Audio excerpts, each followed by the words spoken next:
దేళ్ల పాలన తర్వాత కూడా భారతదేశంలో పాపులారిటీ రేటింగ్స్ లో నరేంద్ర మోడీ ఇంకా నెంబర్ 1 పొజిషన్ లోనే ఉన్నాడు. ఈ పాపులారిటీ రేటింగ్ పెరుగుతుంది తప్ప తగ్గడం లేదు. అదేదో పాపులారిటీ రేటింగ్స్ అంటే ఎవడో సర్వేలు వాళ్ళు మ్యానిపులేట్ చేసిన రేటింగ్స్ అని అనుకుందామంటే ఎలక్షన్స్ ఆఫ్టర్ ఎలక్షన్స్ మోడీ విజయాలు సాధిస్తూనే ఉన్నాడు. ఒక సక్సెస్ రేట్ ఉండడం అంటే మామూలు విషయం కాదు.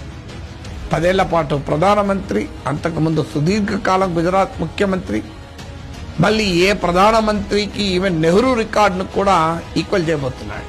మూడోసారి మళ్ళీ గనక గెలిస్తే ప్రతిసారి గెలిచిన సందర్భంలో ఓట్లు సీట్లు పెంచుకోగలుగుతున్నారు.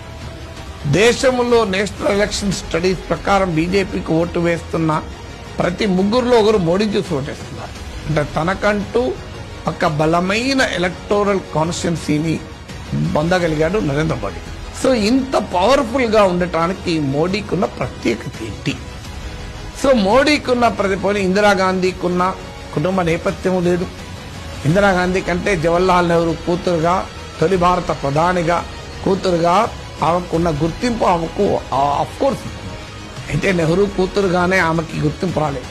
తన సొంత కెపాసిటీతో గుర్తింపు తెచ్చుకోగలిగారు. సో నరేంద్ర మోడీకి అయితే ఆ నేపథ్యం కూడా లేదు. ఎలాంటి రాజకీయపరమైన నేపథ్యము లేదు.